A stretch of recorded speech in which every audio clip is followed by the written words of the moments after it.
What are your thoughts on CD performance lately? No comments, Okay. but yeah, it's really affecting us. Okay, so we can predict where she's coming from. I virtually saw CD go from like us run WeWire. We saw CDs go from around 4 CDs to $1. Wow. Saw the crazy ride in 2022. Yeah. That's when like we went formally from July 2022 we bounced from like 6-7 CDs there to ending December where it bounced around 18, then flash drop back to 9, then the whole ride.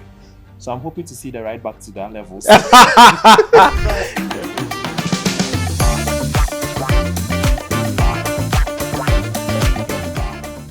Hi everyone, welcome to Building Bytes, where we tell relevant stories about Ghana's tech ecosystem to fuel innovation and drive our digital ecosystem.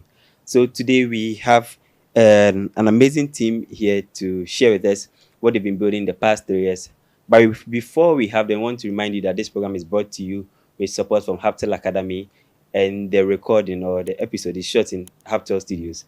But start with, Puga, what happened in tech? So what happened in tech this past week? The government is planning to do a Shark Tank-like event to highlight startups. So they'll be doing this in conjunction with KPMG. They choose a couple of startups, to come and pitch their ideas. And the goal of this whole event is to create a sustainable ecosystem where innovation and product development, while advisors guide and growth or scale of the company. Basically that's what's happening. That's what's one news that's happening in tech this week. What do you people think about this? Have you heard of it? What's your reaction to this? Hey man. No, I've not heard of it. I'm just hearing of it. And I think it's a good initiative. At least we just did a hackathon. So if there's more innovation labs or things that help young people to show what they are building, I think it's in the right direction. Yeah, I think I'll be more concerned about what kind of advisory they will be receiving. What kind of supports are they receiving? KPMG, but then in what capacity? Are they going to be managing their funds, or funds will be available for the startups to just work with? Sure. Yeah. For me, like, why Shark Tank? Is it necessary? That's like my concern. Is it necessary? I don't know how sometimes our governments think. Maybe I'm not yet there, so I don't understand them. But if Shark Tank is a private business. It's like somebody shooting a program where they want to make money. So it's not a government thing. It's somebody's business. At a point, sometimes they need sponsors. They need people to make sure that they can televise it. But in our case, who is sponsoring? Who is televising? The government is sponsoring. Government's money should not be making bets with our lives. Anyway, I feel like they shouldn't be making bets. They should probably hand it to someone else, and they can support them. Maybe they should hand it over to Building Bytes to do the Shark Tank. Then they can support us with something small. Pitch yourself. Yeah. And is it only limited to tech businesses? It wasn't stated, but I think ideas from youth, so it might not be limited to only tech businesses. If you take the Shark Tank model, it's not limited to just tech businesses. Yeah, so we have the space, we have the people. They should bring the business, come and pitch, and the money, so we can say, okay, I'm giving it to them. We give it to them Nice. cash, or you give it to them Audio. That's story. Okay, so the next story, so the 2025 Agritech Challenge Pro, hosted by Cosmos and Mastercard Foundation, just wrapped up at the KNUST Business School. So over 2 days, from 22nd to 23rd May, 43 teams pitched, and the panel of judges their idea, and winners were Pure Lube. They had $25,000. Eco Broma had $20,000, and also Zengus Organic and some other companies had $10,000, and also some other companies too had $5,000. You people did just finish a hackathon. What do you think some of these hackathon does for the ecosystem? I mean, for KIC, I've heard more success stories from KIC events and like hackathons or bootcamps. So they contribute a lot, especially in the agri-tech sector, because that's what they focus on. I know one startup that's doing pretty well now. I'm not sure they're a startup anymore because they're full-blown tech shelter. So they came out from KIC as well. And looking at all the portfolio companies that they've brought up, they're doing pretty well. So I think that KIC does good in that sector. Yes. I hope you go to a hackathon to do that. Yeah, eventually. Because he handled most of the Eventually. things at the hackathons. Yeah, but I think hackathons, what it does is it helps people show what they can do. Also puts pressure on young people to kind of innovate and bring out, like, the time limit to these things kind of puts pressure on you to like push to your boundaries. So I believe like it all works well for the economy if we have more of this going on. Yeah. I think KIC has been very like consistent in some of these programs and all that, and it's nice they are giving lots of spotlight to like agri-tech. Maybe with time we will need more businesses to create certain programs or incubators for like some verticals. So if it's e-commerce, maybe there's someone doing some e-commerce hackathon. If it's fintech, there's someone there. I think if we do that, we can intentionally build like industries or markets. That could really help. So yeah, good work by KIC. Wish you all the best. All the companies too. Wish them the best. Awesome. So I think what's happening in tech this week is all about money, money. People getting money. So yeah, the president, John Dramani Mahama, announced that there will be a venture capital trust fund that will play a pivotal role in financing SMEs as part of the government's Things for Economy agenda, which is set to launch in July. So yeah, he said this at a multi-stakeholder engagement at the Jubilee House. I think this Wednesday, 28th. He highlighted the Venture Capital Trust Fund will be supporting business, cooperative, and entrepreneurs in key sectors in collaborating with Development Bank of Ghana to stimulate growth. Basically that's it. Ghana's private sector, especially SMEs, which is essential to the growth of the economy, will find new opportunities as a result of the 24-hour economy. What do you guys think about it? Another fund to give the opportunity for SMEs. I think this one targets SMEs specifically to grow. What do you think about it? And the 24-hour economy in general. Will it help a company like WeWire? Are you positioned to capitalize on that? First thing is I want to understand the structure of the fund. Is it a VC?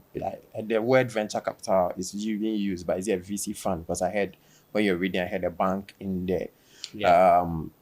The reason why that is much of a concern is if a bank is handling a VC fund, how the fund managers of banks think is different from how VCs think. Because the VC you are deploying for equity, banks deploy for debt.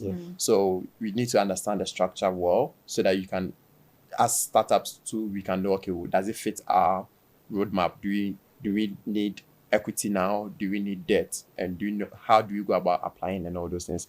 Has to come up before we say, okay, hey, there's a fund, so let's just jump on it.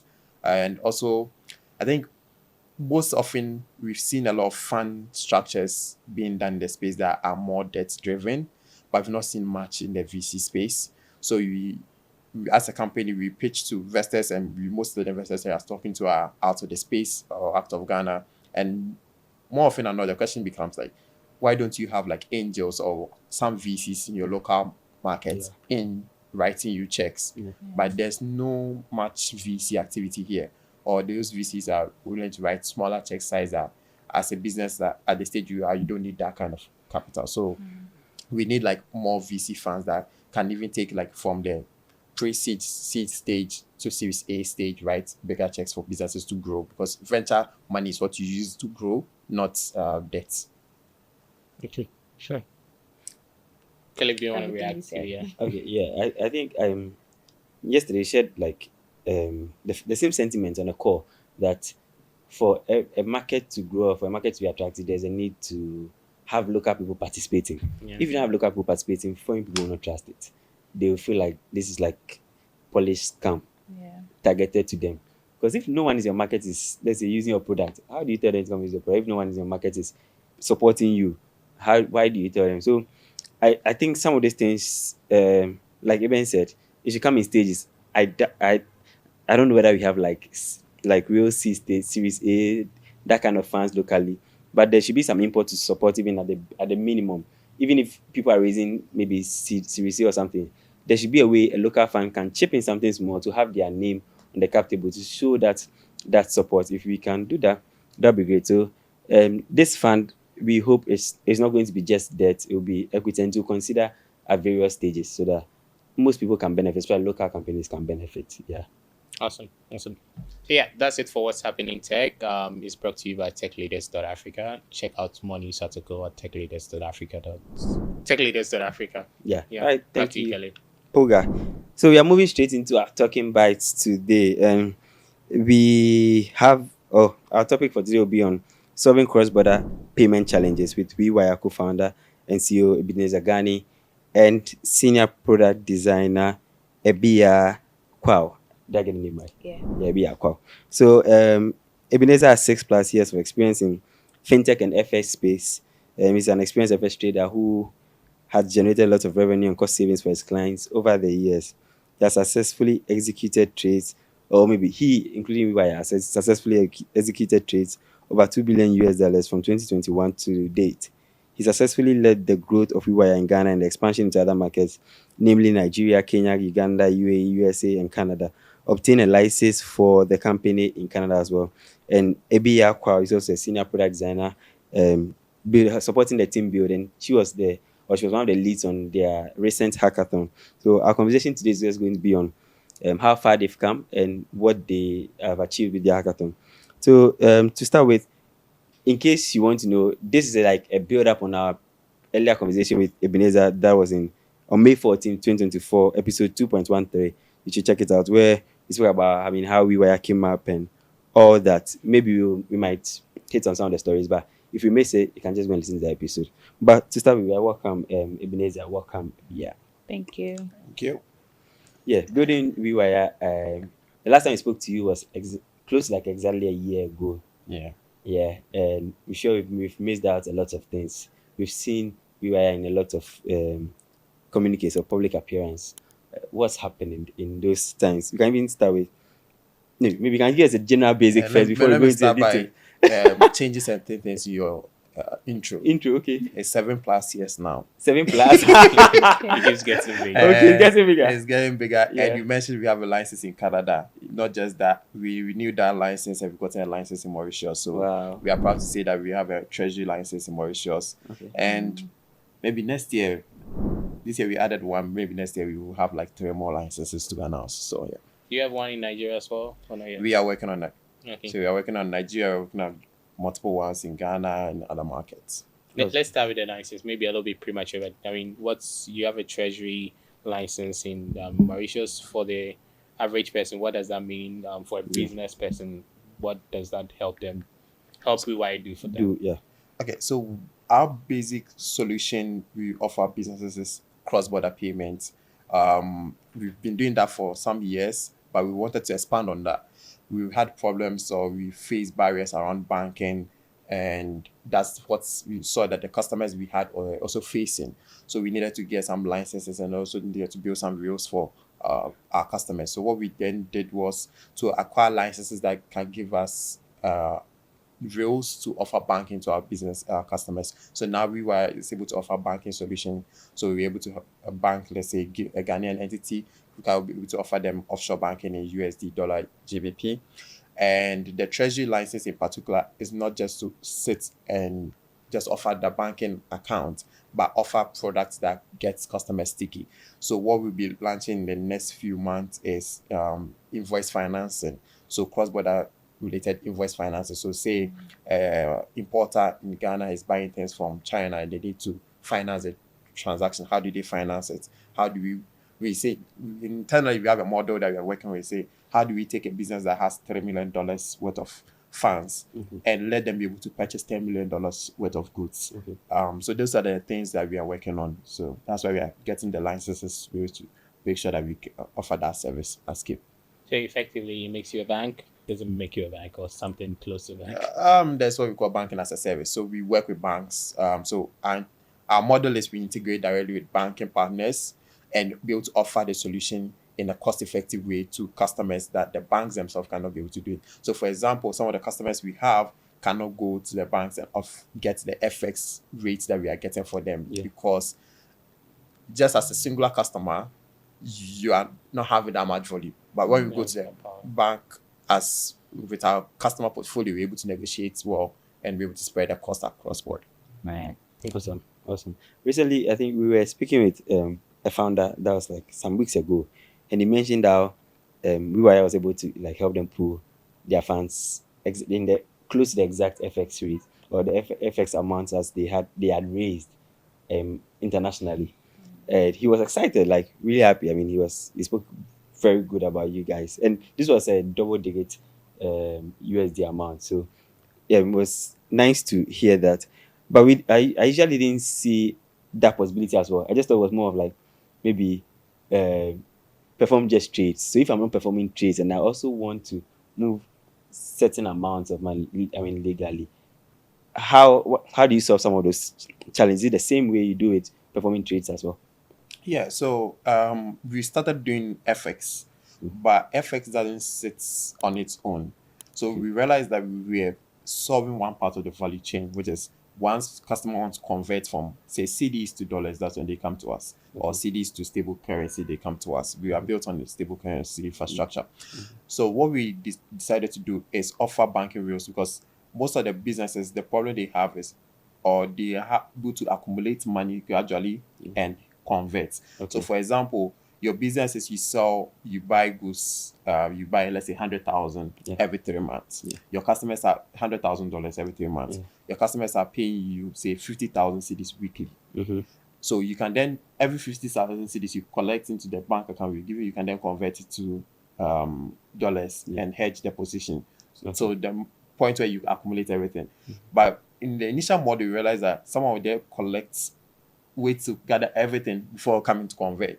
So because we don't store value in CDs and all those things, so we don't have CD wallets and all this because of the regulations here. We just convert to stable currency, then move from stable currency to dollars straight away from there. So we had to build a banking solution on the dollar side because we're able to integrate international banking partners that can allow us to hold those dollars in an account issued in the customer's name, so that the customer knows that anytime I have my value stored in this currency, and if I want to make payments, I can then deduct from that account. Okay, that's interesting. I hope it doesn't sound too technical for people listening. But yeah, I think it's too technical. I even feel you're giving out a little bit of your trade secrets away. But I mean, I always say it's execution. Yeah, I can tell you the whole blueprint, but if you can't execute, yeah. But what was the goal in expanding into markets? People argue that we are still like in Ghana, 2 years. I mean, last year, like you were 2 years as a last year. So why don't you focus here, build what you're building before you move into any other country? But realize that, you realize we are in like 7 countries, if I'm wrong. So what was the reason for that? I think there are several reasons. Somewhere because, again, there's no regulatory clarity in some of the markets we are operating in, especially in the African continent. So as in Africa, the only license we have is Mauritius. And Mauritius technically is like the bridge between Africa and the rest of the world, and the rest of Africa. So it's half. Although it's an African country, but like they are more matured in terms of regulation space and the space we are operating in. So it was, let's enter as many countries as we can and build some kind of redundancy. So if there's one market that we are facing issues in terms of like there's pushback on this, we know that we are testing our markets, we are speaking to regulators on markets. Then the main reason for the expansion, so this was even the second reason why we went. The main reason was we had customers we were servicing in Ghana, then they would come out and say, "Oh, I like your service. Can you help us do same thing in Nigeria?" And instead of telling them, "Oh no, we don't do it," we're like, "Hold on, we'll give you an answer." 2 weeks later, we just go and tell the customer that, "Don't worry, we found a way to service you there." Then the same customer or another customer come and ask about Kenya. Then we're like, okay, how? So then our job is to figure out how do we enter those markets. that's how we basically expanded it to this point. So that was the first factor, customer driven. And secondly, we made a case for, okay, how do we then provide, look at the laws on the ground, how do we enter the market, how do we provide redundancy for the current business structures? There's been the same story I told earlier. There have been customers that have come and asked us certain countries, but we don't go because it's like, okay, the regulation like country, because we use stable currency, any stable coins, any country that has strong stance against crypto, because they lump stable currency and crypto as like one whole suit. So if they have strong retention against cryptocurrencies or stable currencies, we don't just go into that market. All right. Yes, sir. Okay, so I mean, with you, Ebia, getting some of these customer-driven initiatives, and for you as a product designer, where probably you're in your year review, you didn't plan to build anything for a certain country or focus on a certain kind of customer. How do you adapt with some of these changes, especially when it's customer driven, not maybe organ driven? I think for us, I don't know, but I think we've done a good job as an engineering team in figuring. When I say engineering team, I mean I'm put together with engineering team because you're a small team, in figuring out a way to integrate all of these things like on the go. So I think in the beginning we used to do it one by one. Yeah. So one we by realized one. that. What does one by one mean? So every country has their own, you are getting APIs from different providers, right? Depending on which country you're going into and which service provider you're using. And we used to integrate on the go. If we have provider A coming in, they have their own set of requirements in terms of compliance, what is required on our end, and then their end as well. So we used to do that for each provider. But now I think we've been able to figure out a way where we have one stable thing, and then whatever they need, we already have them existing, and then we integrate as we go. Most of the things that I would have to do on the product side is to figure out, okay, how would these things, interact with the customer-facing side of our application, in terms of providing accounts virtually, wallets, and things like that. So previously, it was a little bit of, we were running all around, but now it's more stable. I think you attest to it. And faster now. Right? Yeah. There's more structure to it. Yeah. In that same light, I'm also thinking, so unfortunately we didn't have compliance here, but I think maybe they can help us understand compliance challenge. In the same way that you have to move around, I'm sure compliance is thinking, okay, so I'm having to read every new law, every new jurisdiction. How were you overcoming some of those barriers? Compliance is still our biggest headache. As the CEO, yes, because I tell people that if I knew Fintech was more compliance than the actual tech part, I would probably have not done it. But so I think it's early stages, maybe I would say the kind of team we were able to build on the early stages. So we didn't know certain things coming from the kind of people I started with, the backgrounds we had. But quickly we brought in some staff members that had worked in banks, had worked in other financial institutions that knew how much compliance could play a role in what we were doing. So they then drove us to start doing the right things from get-go. So we were officially launched April 2022. By July, we had gotten the first license of 2022 April. So it was a Canadian one. Yeah, that's a Canadian one. So it was about, okay, we need to do this thing. Which kind of license do we need? And you can't just go and tell a regulator that, give me license and they'll give you. There's obviously procedures. So then you start working on that procedure and you realize, okay, this is the things that you need for that. Then you constantly evolve. I'm proud to say right now we've got to a stage where we have a UK auditing firm, compliance auditing firm, not accounting auditing firm. I didn't even know that was a thing. There's a compliance audit firm that audits our systems and procedures on a yearly basis, and they grade us because some of the banking partners that we have to integrate with need that to get comfort before you can, because we are technically issuing bank accounts to customers. So we need to know that our checks and balances are strong. Currently, we are applying for EMI license in the UK, and that is a whole compliance. We've been on that thing for like about 7 months now, Okay. and we've not even put in a formal application yet. Wow. Because it's like the work you have to do to get an application right is enormous. Wow. I talked about the Mauritius license we've got. We started that process, Mauritius license, and beginning of 2023, and it took us about 18 months process to finally get the license. So compliance is a big thing that we take very seriously. Yeah, so I think that's one thing I'm interested about you WeWire doing. I think WeWire is one of the few companies in Ghana that have survived regulations. In Ghana, there are companies that have been shut down. I'm just curious. Yeah, it's a little bit touchy of a subject. Sensitive. Sensitive. Private parts. You've been into their Bank of Ghana's Sandbox. Yeah. Prior to that, and even right now, I mean, what's the future for the Sandbox? And prior to that, how do you manage to stay afloat and not get shut down by the regulators? Because companies that have been stifled by regulators, and there seems to be around working it out, but their growth has been totally stifled. How do you manage that? I think it's a constant battle.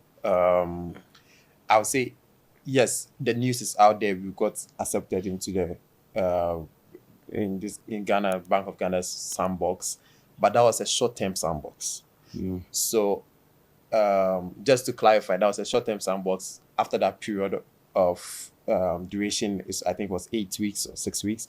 After that, it's been quiet. So now that we have started engagement again, but we kind of wrote to the central bank, but I think they are still figuring out because it's a new space they have to learn. But now the clock is ticking on their part. I think the governor is also gotten to know of the space because we, as I said, our technology is built on stable currency.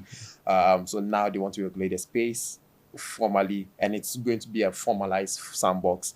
We are kind of engaging them on the policies and how they are coming up with. So they are using us as guinea pigs to learn more about the space as well.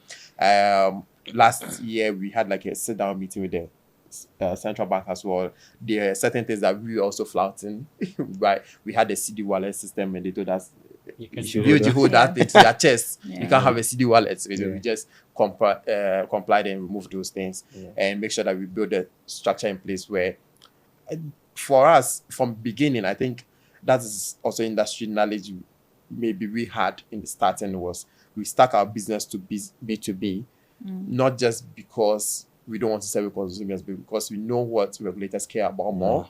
It's protective of consumer funds and all those things. But if you are dealing in businesses on that level, at least there's some level of checks and balances in place. So that's what some of the things that we've done internally to make sure that we do things the right way, so that once the regulator comes, it's like we just open the door. Come do any search you want to do, search everywhere you want to search. There's nothing to hide here. Where businesses fall or get into trouble is when the regulator doesn't understand and it comes and they are also getting what they want. Because you need to know the regulator's language. They are trying to protect the consumer. Because once there's any problem, they'll be blamed. Don't you think they're ruled with a hammer hand? Maybe you can answer that, but which one? That one is the jury is out there. For me, that's what I'm saying. For me, I knew because maybe prior experience working in other fintech startups that didn't take off because of regulatory reasons. I knew how to then go about WeWire in a way that I don't step on the regulator's foot that much. It might be that we, as a founder, if you are taking it commercially, slowness of regulators impede you a bit because sometimes certain things are there. We have ideas of certain things we want to do, but we've not launched them because we have to wait for regulatory clarity on certain things before you land them. But it becomes difficult for some founders that don't have other kind of tweaks to their business or other ideas that they can build in the meantime while waiting on like regulatory clarity on the thing that's fully licensed. So that's the thing, the differentiating factor. So as a founder, you can complain, but the regulator is always going to be the regulator. You just have to either you comport or you just leave that market. And I always often tell some founder friends that, hey, why are you targeting Ghana for this product? If like regulator is a barrier, when we started, regulator was a barrier, we went to outside Ghana to get licenses. You can go to markets where there's ease to start up set up. By the time your regulator comes on board, you would have matured in a way where now you can now speak their language. Awesome. So some few months ago, you got into the Visa Accelerator.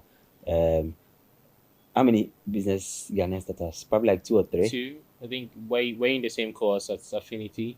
No, so the third cohort, we are the only Ghanaian. Okay. Yeah. So yeah, Affinity was before, and I think some other. So I can't remember. Oze. Yeah, Oze. Yeah. So those 2 have been in there. You are the third Ghanaian startup in there. How's the experience? What do you have to say about it? Those looking to apply for it in the few months to come, or in some years to come, what would you share with them? Yeah, the Visa Accelerator program is very good for, especially if you're working in fintech, you want to see the suite of services that Visa have. Yeah. Sometimes, Visa is a very big organization. Like, they have so many services, so many things that you may not know that exists that you can potentially tap into. Yeah. So getting us understanding of Visa's suite of products was like one good thing. Then they also bring in like founders, current founders, to come speak to you and all that. So that learning is also there. And I think our cohort too, they did one thing that they said the previous cohort they didn't do, which is they brought in EY global team. So the EY global team, you could consult Ernst & Young. Yeah, Ernst & Young. So you could speak to them about certain things relating from, like, if you are handling things from taxes and how to structure going global and all those things. And I think overall, the greatest thing I would recommend them for is they take a lot of feedback. So every single session, to the point where sometimes get annoyed, like, survey. After every session, there's a survey. They constantly taking feedback. Okay. And from what they told us, if we speak to the previous sets, they didn't have the Ernst & Young experience and all those. Yeah. They listened to our feedback and did it for us. Yeah. So then our current cohort, they've listened to feedback, they will do it for the next people. one, So I would advise everyone to just apply for it. And if you are just looking for money, like when you enter now, they give you money, then now they don't apply. But if you want actually to build the learnings that gives you the grounds to get the money, then you should go into it. That's awesome. I don't know, maybe whether the whole team had access to the talents or the learnings there. Yeah. So that's also another good thing. So they don't just put their founders through their trainings and all those things. I'm sure Bia was tired of me inviting her to the course. So that's that's going to be the next question. So Bia, since you're invited into the program, what were some of your learnings? Some of them I was working alongside, so most of them. Oh, okay. That's a thing. When is performance review again? Yeah. But like he said, I like how they inculcated feedback every single session. Wow. They would ask for feedback. And it's because it's a small knit thing, you get the opportunity to ask questions, like learn directly from them. Yeah. Awesome. Yeah, this probably is directed more like towards Eben. So recently you were awarded Young Fintech Innovator. It's an interesting award category. And you also got selected into, I think there were 2 for awards. I don't know whether it was the same. I think Ghana Fintech Awards, that's what you won there. The Fintech Innovator. Fintech Innovator. And there were 2 for awards. Ghana Fintech was youth in fintech, like the youngest youth or something, youth in fintech. Yeah. And the 2 for us one was also youth in innovation in fintech. Yeah. But the name was quite wordy. But how does it feel achieving some of these things? Yeah, let's see. Being recognized. Yeah.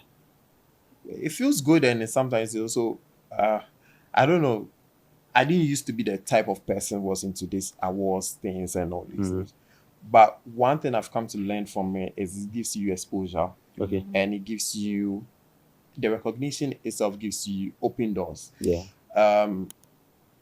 I think the reason why the Otun 14 came about was because of the Ghana Fintech Awards. Because I'm guessing, because I didn't know about that award. I didn't know it existed. Yeah. I was asleep one morning, late in the morning, they called, hey, are you so and so? I was like, yes. It's like, I've been looking for your number. I'm like, you've been looking for my number. Why is my number supposed to be on the website somewhere for you to pick or something? Like, so it sounded like a scam. Someone's prepping you to scam you. So I didn't really take it seriously. Like, so we are going to send you the invitation. Okay. The invitation didn't come. So I was like, okay, Yeah, definitely. Maybe it's, days after they WhatsApp me like, oh, so they sent another instruction that don't worry, we'll get you an invitation when you come to Kumasi. I was like, okay. Like suspicious, like okay, cool.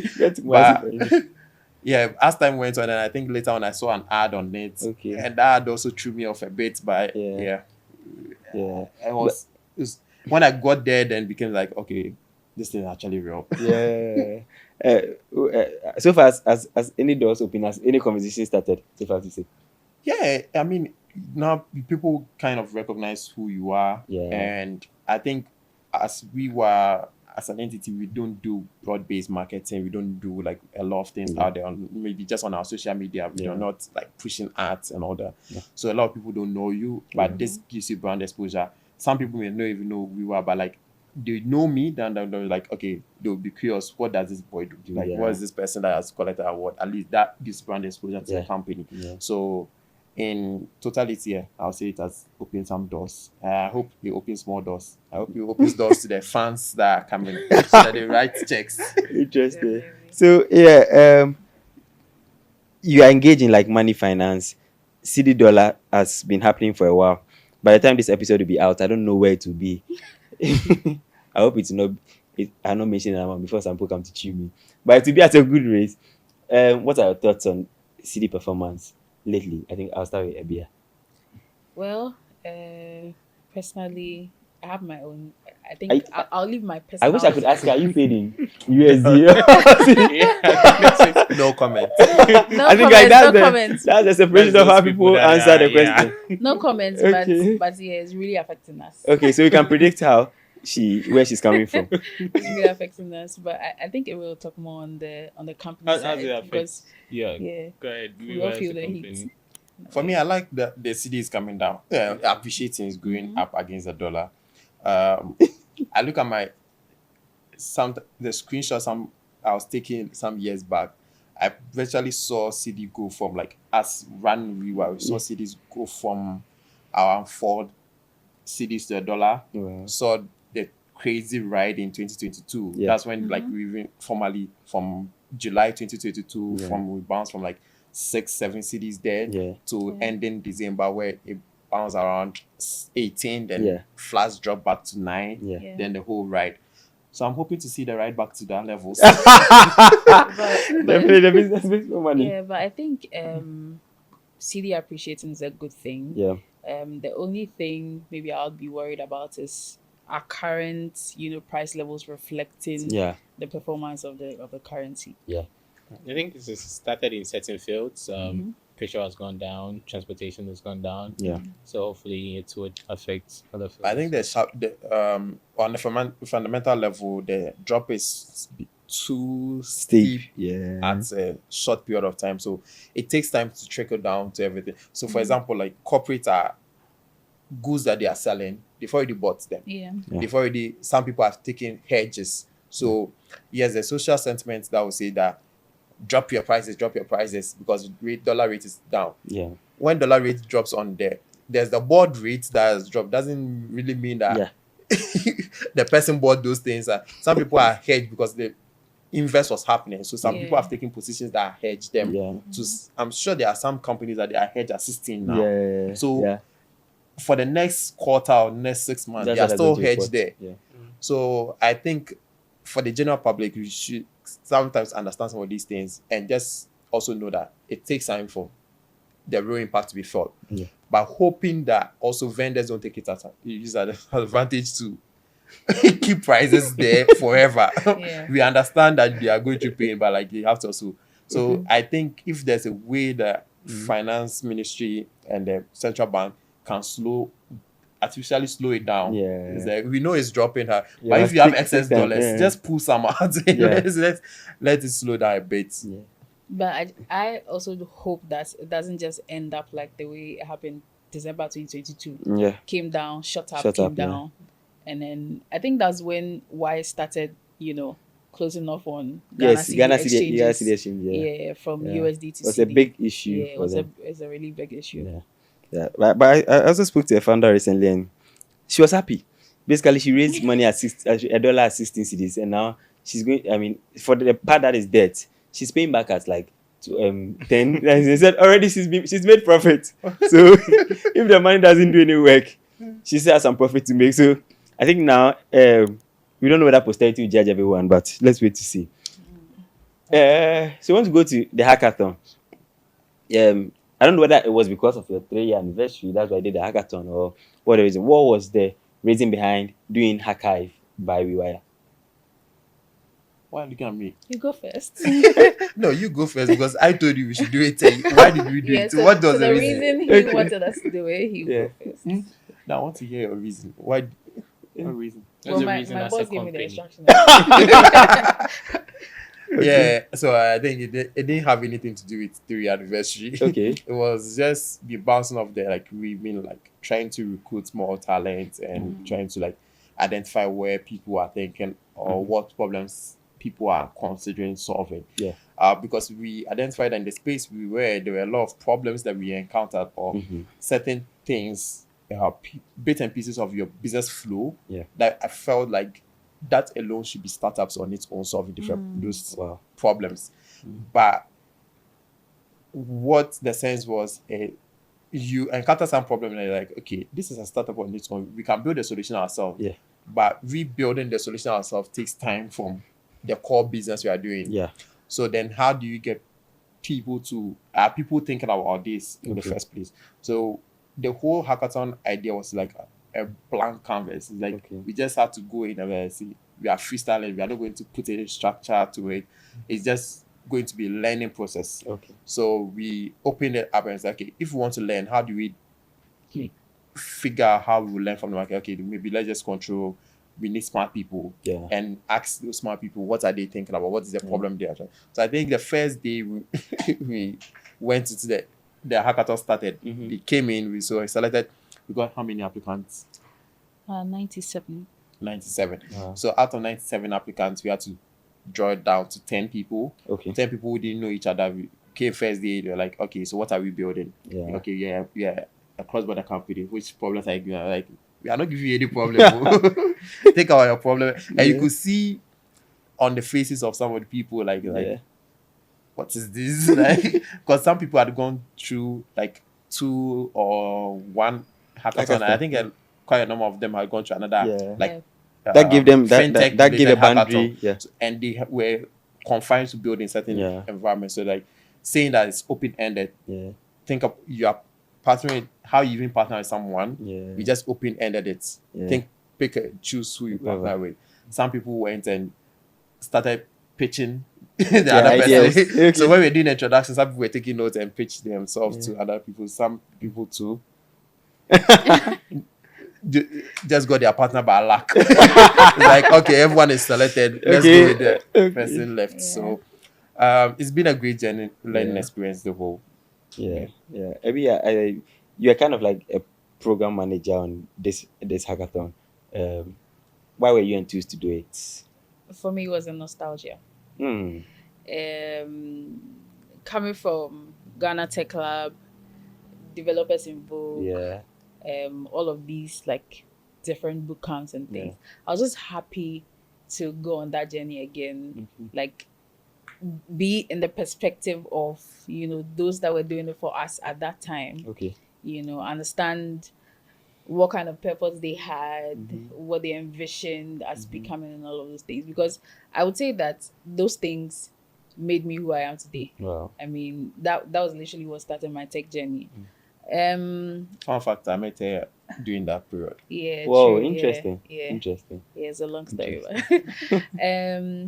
I was just happy to go on that journey, see how, talents develop. Some, it was their first boot camp or hackathon, let me put it that way. Some are experienced hackers.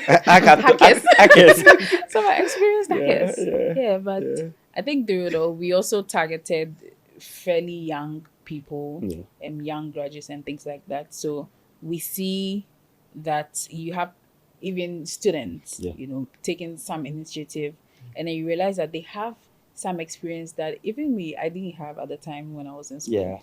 And it was just nice to see. And I think for me, I was just happy. It was like, having kids of your own. They're not kids though, but just to nurture certain people to take certain interest in maybe the fintech space or whatever initiative they're building. Awesome. And in the whole experience, what was your highlight? I would say for you, Abia, what was your highlight? Because I know you were with them at every stage. At every stage, I was there. So I saw for some, I saw how you were actively in. What was your highlights? Yeah. I think my highlight would be, it's not like a moment, but it was a transition period between Wednesday and Friday. Yeah. So between Wednesday and Friday morning. On what are they doing on Wednesday? On Wednesday, we had our last Sorry, we had our last mental session. Give the audience some background. Okay, yeah. How long was it? Was it another whole point? Okay, so it was for a week, right? They actually arrived in on a Sunday. Okay. And then we started active work between Monday and Thursday because Friday was the final day. Okay. All fully sponsored.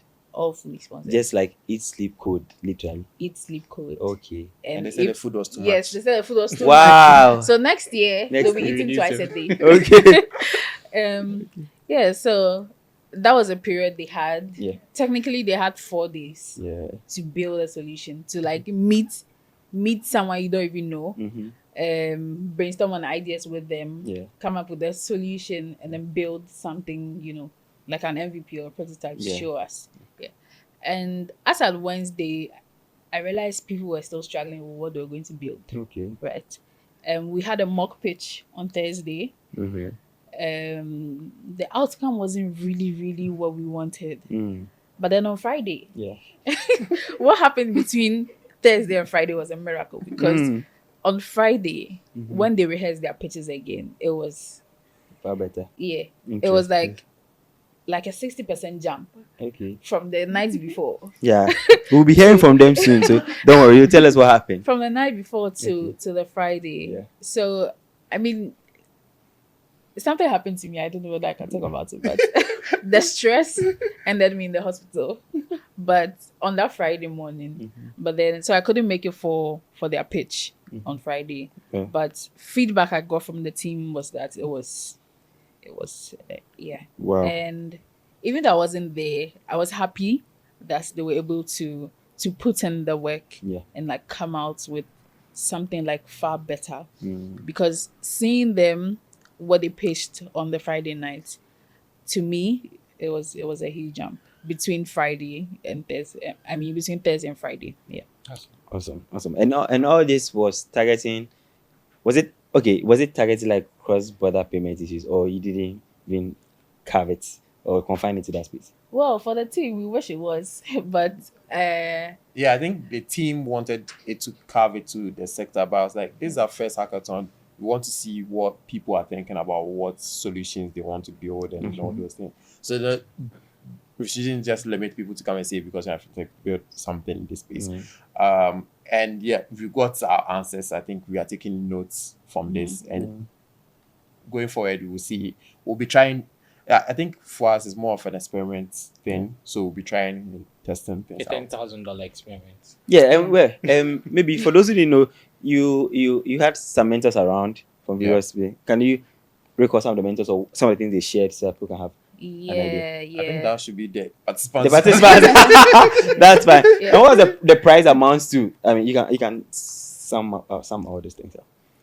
As we'll be inviting the winners soon, so they will come and tell us. They will come and tell you what they got. And if they got it. If they got it. Yeah. They'll talk about that. They'll talk about that. that. But we had a pool of 10,000. Okay. 10,000 what's Naira or USD. Okay. Yeah. So out of that, we allocated 5,500 in prizes. Okay. So that went out to the teams. Okay. And we reserved 4,500 for, whichever idea that comes out. Development. And then sort of like, if you want to build out the solution, this is what you can access as maybe stipends or support to build out your solution. Just like that. Yeah, but that one has a big question mark. Yeah. It has to be a solution that we like. Yeah, it has to be something scalable. Okay. Something that would actually work. Because we don't also want to, just throw our money out there just because you're building something. But then it should be. Did they have the chance to own a stake of what they are building, or IP and all belongs to WeWire? Yeah, I think we have promised them that what they are building. It's So totally before they theirs. came in, It's totally because we are theirs. going sharing both information both ways, Yeah. we didn't want this. So wake up one day and someone go and say that we stole the idea. Okay. So we made them sign that everything they are building is owned by us. Yeah. But we've told them that anyone that wants to really pursue it will release it to them. Wow. Because we've seen the ideas and it's nothing what we are currently working on. Yeah. So the confusion as to what we are trying to prevent against is no longer there. So we can release it to them. We don't want to build it for them. Yeah. Awesome. All right. So we are glad to have some of the hackers from Hackive by WeWire here. For winner 3 or second runner up, we have Home Care Link. Representing them is Martha Esinam Kekeli Demenya. And for first runner up, we have from the team Rendenvu, we have Monica Queno. So I'm glad to have Monica and Martha here. Maybe we can find out who is Monica, who is Martha. Hi, my name is Martha Esinam Kekeli Demenya, and I'm representing Home Care Link. Hi, I'm Monica Quenu, and I'm representing Rendenvu. Okay, so maybe you start with Martha. What problem did your project solve, or what problem are you solving at the Hackive? Okay. So our project, or the problem we're trying to solve, the project, was in the healthcare sector. So we realized that most individuals, when they are recovering from surgeries, they are recovering from illnesses, or even postnatal care, they need postnatal care. They find it hard, or they struggle sometimes to get home care services, health home care services. So identifying that problem and noticing that the healthcare individuals or practitioners such as nurses are also unemployed, we decided to link these two, providing healthcare and then also providing a source of revenue for these health practitioners. Yeah. So these two coming together, we came up with Home Care Link, so providing quality home care services at your doorstep. Okay. So that's what our project, an overview of what our project is about. Awesome. Monica, what were you? What was your project? Okay, so we were also targeting the normal Web2 event ticketing platform that's in existence. And then we're trying to come up with something new that's bringing in blockchain features to make it more secure and then transparent. Awesome. Was there any history to this problems you're solving? Yeah, so for my teammate and I, my teammate had a friend, a colleague who had been in the house, unemployed, nurse, healthcare practitioner.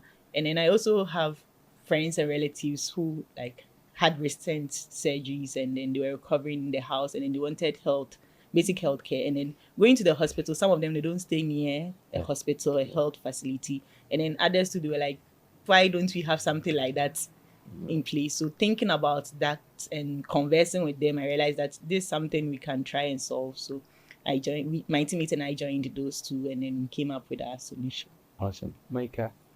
Okay, so for me too, I'm also having an experience with that. I've been attending Web3 events, and one of them is an Ethereum hackathon that I attended, I think last 2 years. Yes, I'm a student, so I attended it. I came for the event here at Accra. And then through that, I realized that some of the sponsors or the organizers of the event wanted to share some incentives in the form of tokens and other things. But then it's kind of difficult to share it after they were actually taking our contacts. Not contacts. They were taking our wallet addresses after the event. So it's actually challenging. It's actually challenging. And aside that, looking at our normal Web2 event platforms, we want to actually bring the blockchain features to make it more secured and then more transparent for both the event organizers and then also the attendees as well. Awesome. Ebea, for you, coming up, seeing some of these ideas come to life. You have been in a hackathon before. Mm-hmm. How did you feel about some of these ideas? Why they chose some of these problems? What was your sentiment about it? I mean, throughout the hackathon, we tried as much as possible to allow them have independent works. Okay. So we, the team from WeWire, we didn't have any hand in. Yeah, wow. We do not, interfere with what you do. Yeah. What we do is to provide support or maybe explain sort of like blockers or certain things you may experience when it comes to that. Or maybe have you thought about these sorts of edge cases and things like that? But for the ideas that they had, I think Monica's team had like a suite of ideas. Yeah, they had to run through like a whole lot of things. They were the ones I was talking about that as a Wednesday. They were still looking for ideas. Wow. But, They performed but the miracle. Yeah, they performed the miracle. Okay. They had equally good ideas. Some were focused on impact, social impact instead of, actual revenue. Yeah. But I think Web3 is sort of like a way to go these days. Yeah. Even though people just talk about, the hype and all of those things, but for what they're introducing into ticketing, I think it's something fairly new. We haven't so much explored in our spaces. So I think that's a pretty good thing that could fly. Yeah. For home care link, I totally relate with the employment gap. Okay. Looking at nurses being churned out, doctors being churned out, unemployment rates and things in Ghana. If this thing actually works out over here, I think it's going to be a big opportunity for people looking for employment. Yeah. I totally agree. Yesterday I was discussing someone. It's a similar thing. They were trying to hire a nurse for an elderly parent or something. You realize most of those who are available were actually not posted, as we know. So they were home waiting for opportunity. So it seems there's a clear, some demand there and other. So I think they can explore it. But I heard or I watched or I saw that he had some interesting mentors come around. Maybe you could pick one of the mentors that you felt you learned a lot from and share what they say. I think picking one would be very difficult. Okay, then you can mention in less than 1 minute. So we had a mentor with the health. They were building something in healthcare. Their story, what they are working on, they gave us clarity on our project because it was our solution is also healthcare related. So I'll be biased, but then I think mentorship session was very insightful. We also had people in the tech space who don't have tech backgrounds also working on interesting things. And then we had a lady who hasn't been in tertiary, but she's thriving, and it was very inspirational for us. So it's a lot. So it's not easy to pick one particular, but then a highlight of it is what I've shared. Awesome. Monica, what were you? Okay, so I also like the fireside chats. A couple of the mentors that were invited for the program. It was really insightful. We had a couple of them from Amalitech. I was planning on joining doing my Amalitech. NSS at Amalitech. Okay. You didn't choose WeWire? I didn't know WeWire before. Okay. Yeah, so because... Okay, so you wanted to do Amalitech before the event came up? Yes, before I joined. Okay. But then, unfortunately, because I'm from Cape Coast and transportation issues and maybe accommodation issues, so I chose to maybe stay on campus and maybe afterwards, and I'll look ahead. I'll look into that later. So in the next, no, okay, I'm not sorry. done. Okay, so. I think some of the mentors suggested some good ideas as to where we should tailor our products or our projects towards. And then one of them mentioned something about APIs and think that we can actually make the whole thing an API for other companies to maybe use. Yeah. And that was actually an innovative something that I really appreciate that. And we are looking more into that. Awesome. So in the next 3, 6, 9 months, what should we expect of Home Care Link? What should we expect of Rendezvous? Yeah.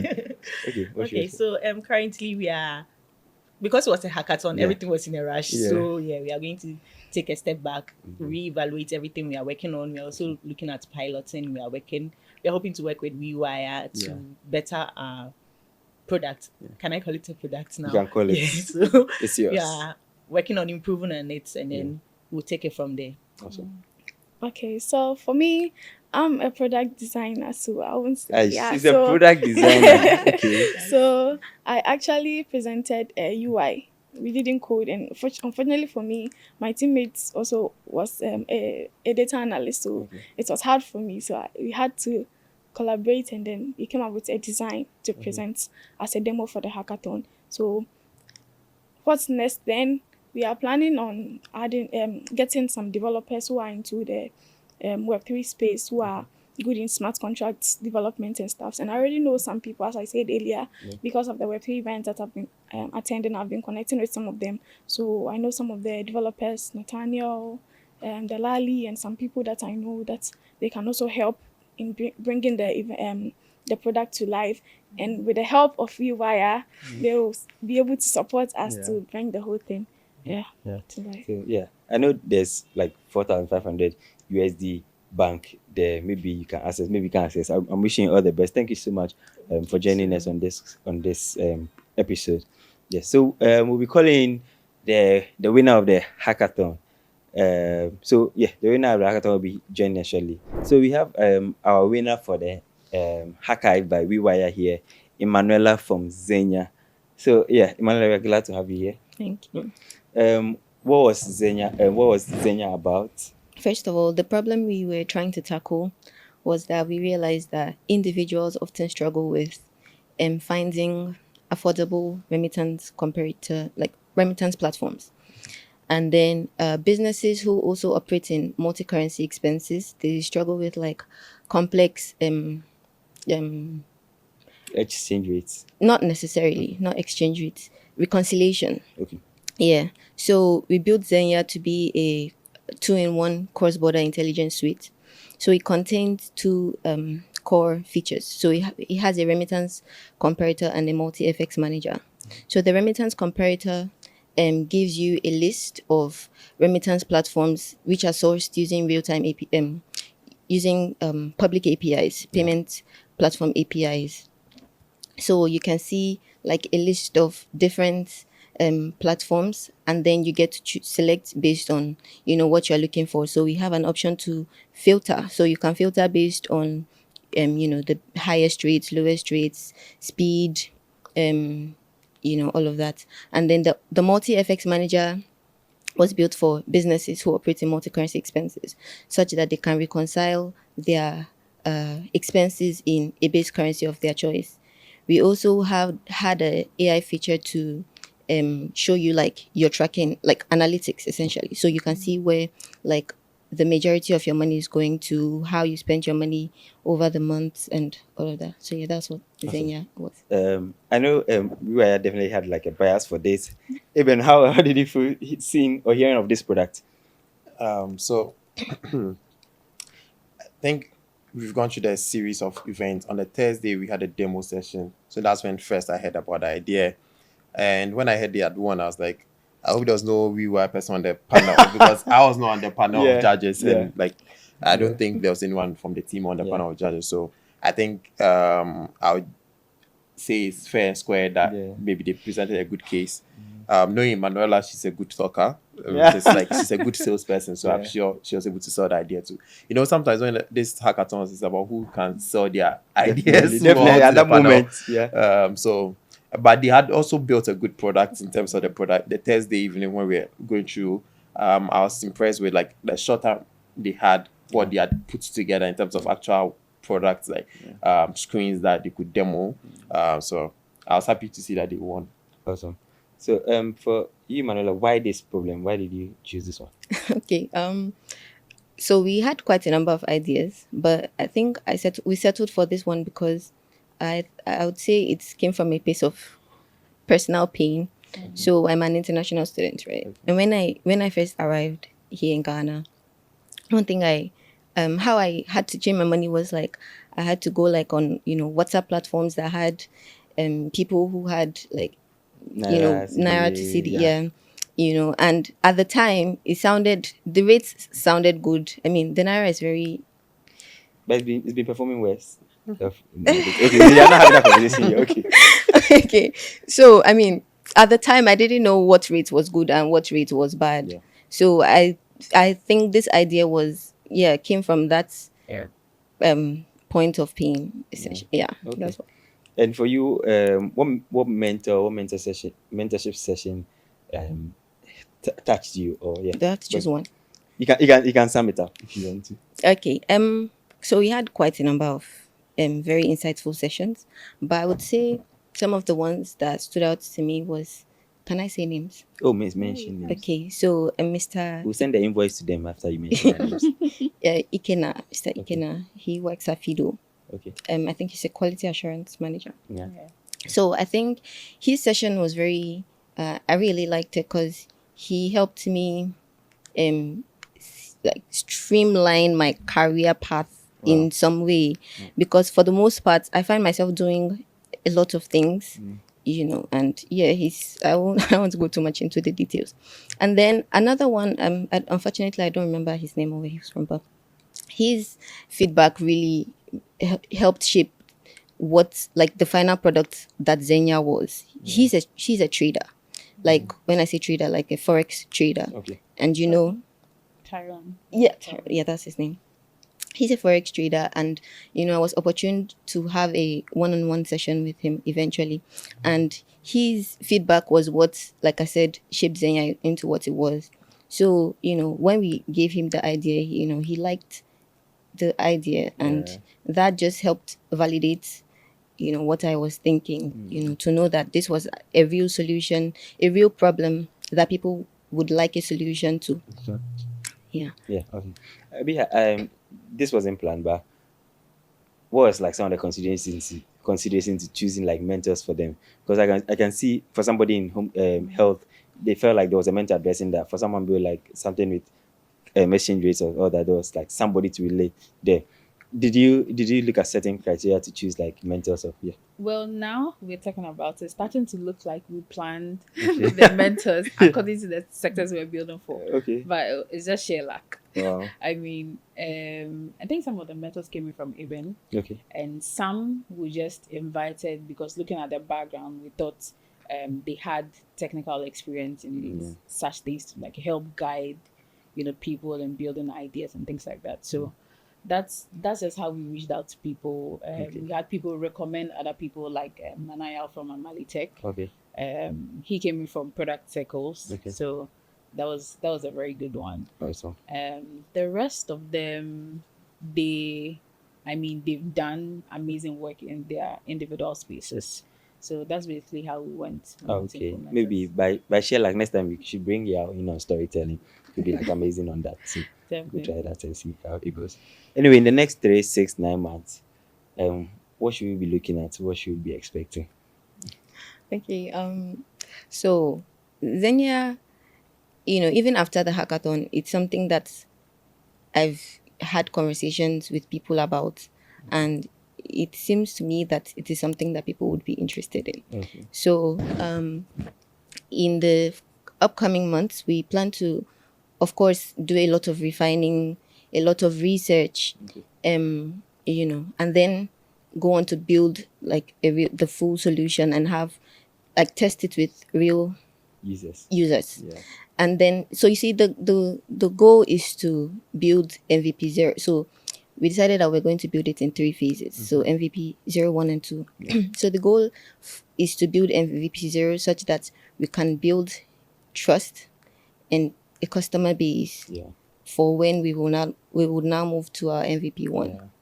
So for now, the goal is to again do a lot of refinement, testing, feedback, have mentors, partners, before we then go on to build the solution and then have it tested by people. Awesome. Congratulations once again for winning the Hackive by WeWire.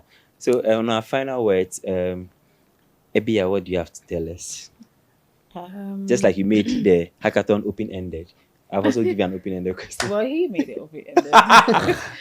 But I think, like he always says, it was a big experiment for us. Yeah. It's our first time having something like this. The end goal, like he said, was to, sort of fish out for talent. Some which may join WeWire, some which may go on to build other things with, other companies. But Yeah, I think it was a good experience. We have learned from it. I personally enjoyed the evening sessions more if they will tell you about it. But I think I learned a lot myself, even as an organizer, like working with the mentors and working with them. And yeah, I hope we can do this again next year. Awesome. I'll jump again. You're a winner now. People are listening to you, they are watching you, they are following you. What do you have to tell them? Especially people probably for next year, upcoming participants who want to be part of Hackive, if they should launch again, what would you tell them about it? Okay. Should they apply or they should apply? We'll definitely apply. It was a very fun experience. Okay, I would answer it in two parts. Why I'd say why they should apply, and then I'll say my experience. So apply because, well, why not? I mean, having like the opportunity to build something in an environment where, you have people who can support you and guide you. One thing that I really enjoyed, aside the fireside chats, was the fact that there were a lot of young people there who were founders, who were doing very well in, their fields. Yeah. And it just made me see that this is something that is possible. I mean, obviously they made us know their struggles and all of that, but the fact that something is ambitious doesn't mean that it's not possible. Like, just do it. In fact, fun fact, I applied for this hackathon like very, very last minute. Wow. I contemplated, because at the time I was still writing my exams and I was thinking about how I would balance it and everything. But, I just applied it, and who would have thought that I would win? Yeah. And then, I would also say, like, no idea is dumb. We had quite a number of ideas. Like, Xenia wasn't the final product, but, the WeWire team, again, they were very helpful. It wasn't like a regular hackathon where, they just tell you, go and build your idea, and then you build your idea, then you come and pitch it. Every day we had sessions where we would come and talk about our products, and they would refine. It wasn't like, oh, we don't want this person to hear, because, it's a competition, right? Yeah. But they didn't treat it as such. At first it was very strange to me because I hadn't witnessed such a thing before. A cool hackathon. Yeah, like no stress, like eating the morning. Oh, there was so much food. That should be hackathon. There was also that. There was a lot of food. But, more than that, it was also the support we got from them. Like, they were very, very helpful. I feel like many of us, in fact, I want to speak for everybody and say all of us, our ideas would not have been what they were had it not been for them. Yeah. They were very supportive and very, gave us very insightful conversations. And I think the environment was also very conducive. There was also a lot of food. Soft life. Yeah. Some people say it's a DB hack. Awesome. Even your last words before we go. Yeah, so just follow us for more details and for the next things we'll be doing. I think so far as we continue to grow as a company, we continue to do more of these things that engage the ecosystem, engage everyone. I believe we are all beneficiaries of things like this, going for pitching events, going for hackathons and all those things. It helps you refine, it helps with your thought process as a founder. Thank you to my team for putting this together. I know the timeline was quite short, and that was also an experiment for me. I wanted to push them and see how best they could deliver. Wow. And I was actually shocked they were able to pull it off. So now it's going to be a constant thing.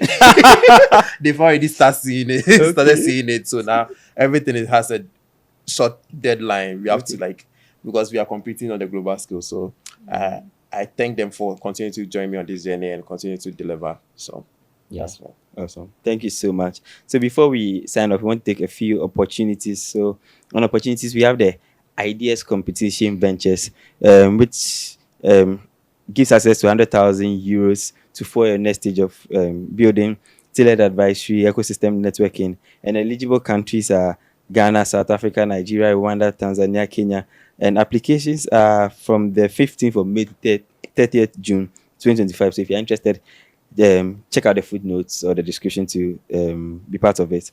There's also the African Union Call for Applications, African Youth Women Leaders Fellowship Program. So if you're a woman, you should apply for this. The fourth cohort coming up very soon, and it's open to African women under 30 years of age with a completed master's degree and a maximum of 2 years of work experience. Interesting. Under 30. Oh, this one should be under 30. Wow. I think deadline is around the 1st of June. You can follow up. Sometimes they extend it. So if this episode comes out after the 1st of June, you can still apply and see if you're accepted. Good. If you're not, very good. So thank you so much, our guest. It was a nice time having this episode. Proudly is brought to you and shot in the Hubtel Studios Academy. Thank you so much. Have a good session. Like, share, comment, follow, do everything you can do. All right. Have a good time. Bye-bye.